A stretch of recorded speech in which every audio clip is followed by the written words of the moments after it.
Algo extraordinario está sucediendo en Israel en este preciso momento, y casi nadie está hablando de ello. Mientras el mundo sigue girando en su rutina frenética, atrapado entre redes sociales, noticias políticas y preocupaciones cotidianas, en las antiguas calles de Jerusalén resuena un sonido que atraviesa el tiempo, un sonido que no es música, no es melodía, es algo mucho más profundo. Es el eco de un llamado ancestral que atraviesa los cielos y toca el alma de quien tiene oídos para escuchar. Es el shofar, y su sonido no es coincidencia. Es una señal, una advertencia celestial, un anuncio profético que está marcando el calendario divino de una manera que pocos comprenden. Pero lo que esto significa para nosotros hoy puede cambiarlo todo, porque si prestas atención, si detienes tu vida por un instante y escuchas con el corazón, descubrirás que este sonido no es solo tradición, es el reloj de Dios dando la hora, y lo que viene a continuación te va a dejar sin aliento.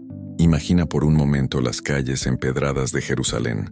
El sol comienza a descender detrás de los antiguos muros de piedra. Las sombras se alargan sobre la ciudad vieja. El aire está cargado de historia, de fe, de siglos de oraciones susurradas hacia el cielo, y entonces, en medio de ese silencio reverente, se escucha el sonido, un sonido grave, poderoso, primitivo. No sale de un instrumento refinado, no es una trompeta de metal pulido, es el cuerno de un carnero, el shofar, y cuando ese sonido rasga el aire, algo dentro de ti se estremece, porque ese sonido no fue hecho para ser hermoso, fue hecho para despertar, para interrumpir, para llamar la atención de un pueblo que ha olvidado escuchar la voz de Dios en medio del ruido del mundo. El shofar no es un adorno cultural, no es folclore, no es solo parte de un ritual religioso vacío. Es un instrumento bíblico con un propósito profético. Desde el monte Sinaí, cuando Dios descendió en fuego y humo, el sonido del shofar sacudió el campamento de Israel. Fue tan aterrador que el pueblo rogó que Dios dejara de hablar directamente, porque no podían soportar su voz. Y Dios, en su misericordia, estableció que ese sonido marcaría los momentos más importantes de la historia de su pueblo. Cuando había guerra, el shofar convocaba a la batalla. Cuando había victoria, el shofar anunciaba la libertad. Cuando había un año de jubileo, el shofar proclamaba perdón de deudas y liberación de esclavos. Y cuando llegaba el tiempo señalado, el tiempo profético, el shofar era tocado para que el pueblo supiera: algo grande está por suceder. Hoy, en Israel, ese sonido vuelve a resonar, pero no es casualidad, no es solo porque sí, es porque el 1 de octubre de 2025 marca algo que la mayoría del mundo ignora por completo. Es Rosh Chodesh, el inicio de un nuevo mes en el calendario hebreo. Y no es un mes cualquiera, es el mes de Tishrei, el mes más sagrado del año judío, el mes en el que ocurren las fiestas más solemnes y proféticas que Dios mismo estableció desde el principio. Y cuando el shofar suena en este día, no está celebrando el pasado, está anunciando el futuro, está señalando hacia un cumplimiento que lleva miles de años en espera. Un cumplimiento que tiene que ver contigo, conmigo, con cada persona que respira en este planeta, porque este sonido no es solo para Israel, es para toda la humanidad. Pero hay algo que la mayoría no sabe, algo que se pierde en las traducciones, en las distancias culturales, en la separación que existe entre el cristianismo moderno y las raíces hebreas de la fe. Y es esto: el shofar no fue diseñado para ser cómodo, fue diseñado para incomodar, para sacudir, para quebrantar la dureza del corazón. Su sonido no es suave ni dulce, es áspero, penetrante, imposible de ignorar.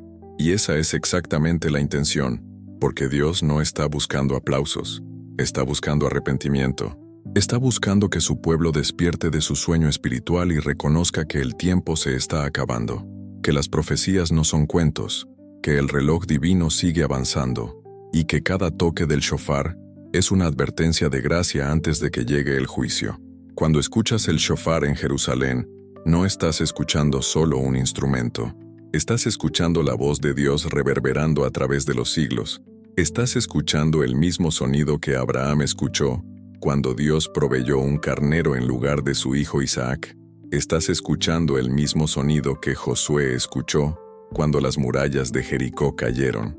Estás escuchando el mismo sonido que los profetas anunciaron que sonaría en los últimos días, cuando Dios reuniera a su pueblo disperso por las naciones y lo trajera de regreso a la tierra prometida. Y ese sonido no se detiene en Israel, atraviesa océanos, cruza montañas, llega hasta donde tú estás ahora mismo, aunque no lo puedas oír con tus oídos físicos. Porque hay un eco espiritual que resuena en el corazón de quienes están atentos, un eco que dice: prepárate, el tiempo está cerca, el rey viene. Pero el shofar no es solo tradición, no es solo un recordatorio hermoso de tiempos antiguos. Esconde un misterio mucho más grande, un misterio que conecta el pasado con el presente y el futuro. Un misterio que tiene que ver con el cumplimiento exacto de las profecías bíblicas, porque las fiestas de Israel no son solo celebraciones culturales, son ensayos proféticos, son sombras de realidades que están por manifestarse. Y la primera de esas fiestas en el mes de Tishrei, la que comienza precisamente con el toque del shofar, tiene un nombre que te va a hacer reflexionar. Se llama Rosh Hashanah, y en hebreo eso significa la cabeza del año. Pero también se conoce como Yom Teruah, el día del toque, el día en que el shofar debe sonar con más fuerza que nunca, el día en que todo Israel debe detenerse, escuchar y reflexionar, porque ese día no es solo el inicio de un nuevo ciclo, es el inicio de los días más santos del año, los días en que el cielo y la tierra se tocan, los días en que Dios examina los corazones, los días en que se decide quién será inscrito en el libro de la vida. Y aquí viene lo que te va a dejar con la piel de gallina. Rosh Hashanah no es una fiesta cualquiera, es la fiesta de las trompetas. Y en la Biblia, en el libro de Levítico capítulo 23, verso 24, Dios mismo ordena que esta fiesta sea guardada como un memorial, un día de toque de shofar, una convocación santa.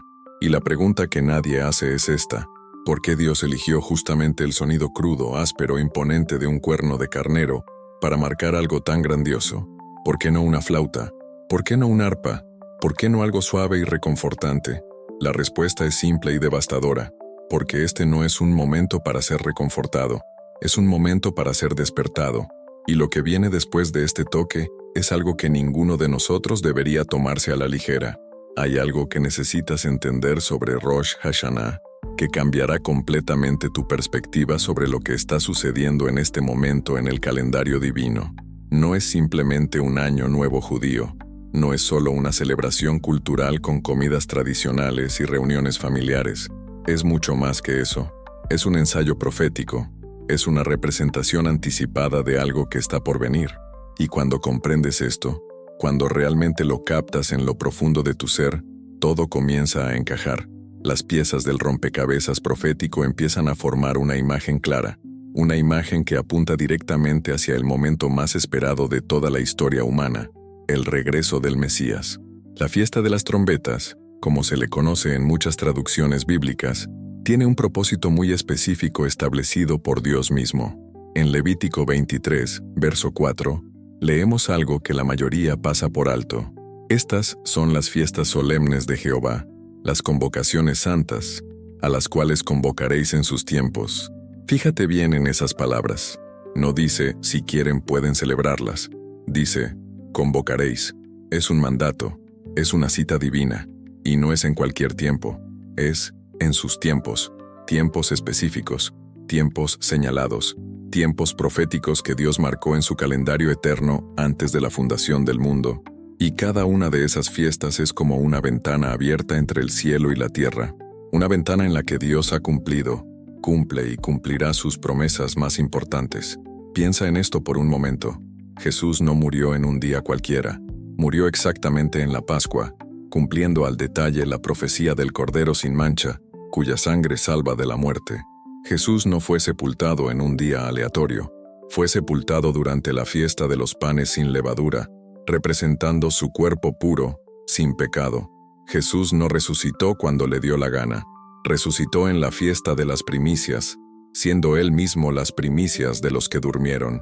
Y el Espíritu Santo no descendió en cualquier momento, descendió exactamente en Pentecostés, cumpliendo la fiesta de las semanas. ¿Ves el patrón? Dios no improvisa, Dios cumple sus fiestas al pie de la letra. Y si las primeras 4 fiestas se cumplieron en la primera venida de Cristo, Las últimas 3 fiestas, que todas ocurren en el mes de Tishrei, apuntan directamente hacia su segunda venida, y la primera de esas 3 fiestas de otoño es precisamente Rosh Hashanah, la fiesta de las trompetas. Ahora, aquí viene algo que te va a hacer reflexionar profundamente. ¿Por qué Dios escogió el sonido primitivo, áspero, penetrante de un cuerno de carnero para marcar este día tan importante? ¿Por qué no algo más refinado? ¿Por qué no algo más musical? La respuesta es tan poderosa como sencilla. Porque el shofar no fue diseñado para agradar al oído. Fue diseñado para despertar al alma. Su sonido no te permite seguir durmiendo. No te permite seguir distraído. Te obliga a detenerte.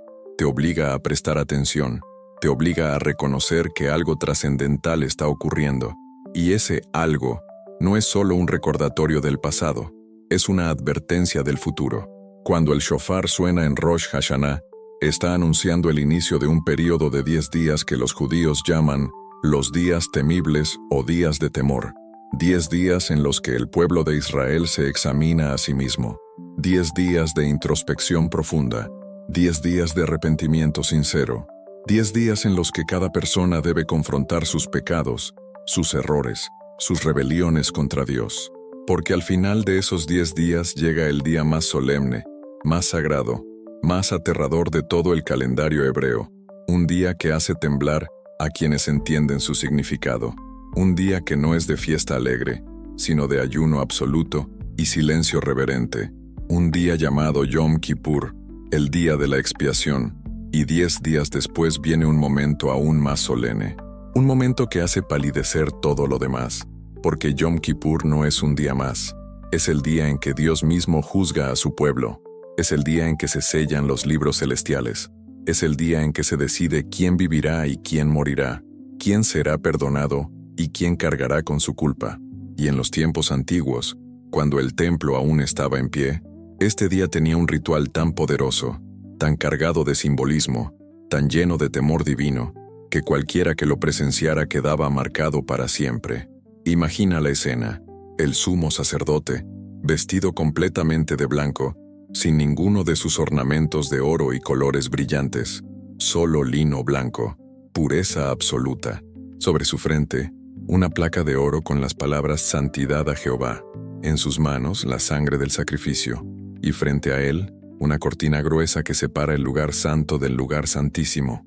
Detrás de esa cortina está la presencia misma de Dios, el arca del pacto, el propiciatorio, el lugar donde la gloria divina habita de una manera tan concentrada, tan intensa, que ningún hombre puede acercarse sin morir instantáneamente. Nadie puede entrar ahí, nadie excepto el sumo sacerdote, y solo una vez al año, solo en Yom Kippur, y solo si ha hecho todo exactamente como Dios ordenó. Porque si entra sin estar debidamente purificado, si entra sin la sangre correcta, si entra sin haber seguido cada detalle del ritual, no sale vivo. Dios mismo lo mata en el acto. El peso espiritual de ese único día era tan grande que el sumo sacerdote llevaba atada una cuerda alrededor de su tobillo antes de entrar al lugar santísimo. ¿Por qué? Porque si moría dentro nadie más podía entrar a sacar su cuerpo. Lo tenían que arrastrar desde afuera con esa cuerda, y mientras él estaba allá adentro, todo el pueblo de Israel esperaba en silencio absoluto, sin comer, sin beber, sin trabajar, solo esperando escuchar las campanillas que llevaba el sumo sacerdote en el borde de su vestidura, porque mientras esas campanillas sonaran, significaba que seguía vivo, significaba que Dios había aceptado el sacrificio, significaba que el pueblo había sido perdonado por un año más. Pero cuando el sumo sacerdote finalmente salía del lugar santísimo, cuando emergía de detrás de esa cortina, con la sangre aplicada, cuando levantaba sus manos y pronunciaba la bendición sobre el pueblo, algo increíble sucedía.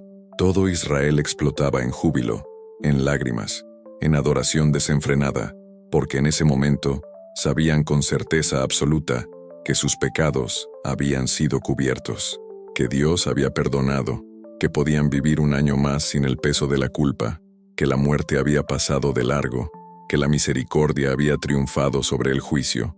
Y aquí viene la conexión que te va a dejar sin palabras.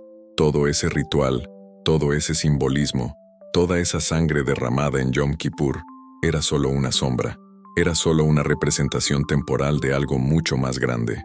Porque el libro de Hebreos capítulo 9 nos revela la verdad completa.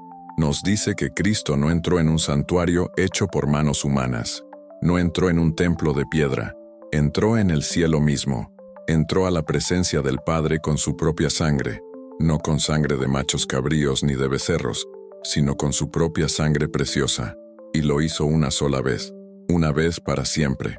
Y con ese acto, obtuvo eterna redención, no solo por un año, no solo por una generación, sino para toda la eternidad.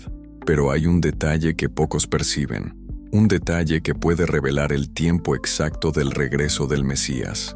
Porque si Jesús cumplió las primeras fiestas al pie de la letra en su primera venida, y si el día de la expiación representa el momento en que Dios juzga al mundo y separa definitivamente a los justos de los injustos, entonces Yom Kippur no es solo historia pasada, es profecía futura. Es el ensayo divino del día en que Cristo volverá, no como el Cordero sacrificado, sino como el León de Judá, no como el Salvador humilde, sino como el Rey de Reyes, no para ser juzgado, sino para juzgar, y cuando ese día llegue, ya no habrá más tiempo para arrepentimiento, ya no habrá más oportunidades, el libro se habrá cerrado, el veredicto se habrá dado, y cada persona estará eternamente del lado que eligió mientras tuvo tiempo. Ahora llegamos al misterio que hace que todo cobre sentido. Un misterio escondido a plena vista en las palabras de Jesús. Cuando Él dijo en Mateo 24, verso 36, «Pero del día y la hora nadie sabe, ni aun los ángeles de los cielos, sino solo mi Padre», no estaba siendo vago. No estaba simplemente diciendo que es imposible conocer cuándo volverá. Estaba usando un lenguaje profético que cualquier judío de su época comprendía perfectamente, porque había una fiesta en el calendario hebreo que tenía exactamente ese nombre, una fiesta conocida como el día que nadie sabe, y esa fiesta era precisamente Rosh Hashanah, la fiesta de las trompetas. ¿Por qué nadie sabía el día exacto? Porque Rosh Hashanah es la única fiesta que comienza con la luna nueva, y en los tiempos antiguos, sin calendarios impresos ni tecnología astronómica, nadie sabía con certeza cuándo aparecería la primera franja visible de la luna nueva en el horizonte. 2 testigos tenían que subir al monte del templo, observar el cielo al atardecer, y en el momento en que vieran esa delgada línea plateada brillando en la oscuridad, debían correr a declararlo ante el Sanedrín. Solo entonces se encendían las antorchas en las montañas. Solo entonces comenzaba oficialmente la fiesta. Podía ser hoy, podía ser mañana. Nadie lo sabía con exactitud. Por eso se la llamaba el día que nadie sabe. Y cuando Jesús usó esa expresión, estaba diciéndole a su pueblo, mi regreso será como Rosh Hashanah, será repentino, será inesperado, será cuando menos lo esperen. Pero hay más. El apóstol Pablo, escribiendo a los Corintios, menciona algo que hace temblar el corazón. He aquí, os digo un misterio. No todos dormiremos, pero todos seremos transformados en un momento, en un abrir y cerrar de ojos, a la final trompeta. La final trompeta. ¿Cuál trompeta? Porque en Rosh Hashanah no se toca el shofar una sola vez, se toca 100 veces, 100 toques específicos con nombres y patrones diferentes. Y el último de esos toques, el toque final, se llama en hebreo Tequia Gedolah, la gran trompeta. Es un sonido largo, poderoso, sostenido hasta que al que lo toca se le acaba completamente el aliento. Es el toque que anuncia que todo ha terminado, que el tiempo se acabó, que lo que viene después ya no es advertencia, es cumplimiento. Y ese toque final, esa última trompeta, no es solo tradición judía, es profecía viva, porque si Jesús cumplió las primeras fiestas en su primera venida, entonces es perfectamente razonable esperar que cumpla las últimas fiestas en su segunda venida. Y si la fiesta de las trompetas representa el día que nadie sabe, el día del arrebatamiento, el día en que los muertos en Cristo resucitarán y los vivos serán transformados, entonces cada vez que escuchas el shofar en Jerusalén, cada vez que ese sonido antiguo rasga el aire en el mes de Tishrei, no estás escuchando solo un eco del pasado, estás escuchando un ensayo del futuro. Ese eco profético no se detiene en las murallas de Jerusalén, atraviesa continentes, cruza el tiempo y llega directamente hasta donde tú estás en este momento, porque el shofar que suena en Israel no es solo para el pueblo judío, es una señal para toda la humanidad. Es un llamado divino que resuena en el espíritu de cada persona que tiene oídos para escuchar. Y mientras Israel se detiene en silencio reverente durante estos días santos, mientras las calles de Jerusalén quedan vacías en Yom Kippur, mientras todo un pueblo ayuna y ora y busca el rostro de Dios, el resto del mundo sigue en su carrera frenética, sigue distraído, sigue dormido, sigue ajeno al hecho de que el reloj profético sigue avanzando, que las señales están ahí, que el tiempo se está acabando. La pregunta que tenemos que hacernos es esta: ¿será que Dios no nos está llamando también a nosotros a detenernos y escuchar? ¿Será que en medio de nuestras vidas aceleradas, de nuestras preocupaciones cotidianas, de nuestro entretenimiento constante, no estamos perdiendo el sonido del shofar celestial que nos advierte que algo grandioso está por suceder? Porque esto no es solo tradición, no es solo cultura judía, no es solo historia antigua, es profecía viva aconteciendo delante de nuestros ojos. Y si no prestamos atención, si seguimos ignorando las señales, si seguimos viviendo como si tuviéramos todo el tiempo del mundo, vamos a ser sorprendidos como el ladrón que llega en la noche. Pero hay una promesa bíblica que no podemos olvidar. Una promesa que sostiene a todos los que esperan con fe verdadera. La última trompeta sonará. No es una posibilidad, no es una esperanza vaga, es una certeza absoluta. Y cuando esa trompeta final resuene, no desde las colinas de Jerusalén, sino desde el trono mismo de Dios, cuando el arcángel Miguel grite con voz de mando, cuando el Señor mismo descienda del cielo, algo va a suceder que cambiará todo para siempre. Los muertos en Cristo resucitarán primero. Luego los que estemos vivos seremos arrebatados juntamente con ellos en las nubes para recibir al Señor en el aire. Y así estaremos siempre con el Señor. Mira el patrón. Mira cómo las fiestas que ya se cumplieron en la primera venida de Jesús se cumplieron al pie de la letra. Él murió en Pascua, fue sepultado en panes sin levadura, resucitó en primicias, envió el Espíritu en Pentecostés. Cada detalle exacto, cada profecía cumplida, y las fiestas que quedan, las 3 fiestas de otoño, todas en el mes de Tishrei, todas marcadas por el toque del shofar, apuntan directamente hacia su regreso glorioso. La fiesta de las trompetas anuncia el arrebatamiento. Yom Kippur representa el juicio de las naciones. Y Sukkot, la fiesta de los tabernáculos, simboliza el reino milenial cuando Dios habitará literalmente entre su pueblo. Todo está conectado, todo tiene un propósito, todo apunta hacia el mismo momento culminante de la historia. Y la pregunta que queda resonando en el aire como el último toque del shofar es esta: cuando la trompeta suene, cuando ese sonido final rasgue los cielos y anuncie que el tiempo de gracia ha terminado, ¿estarás listo?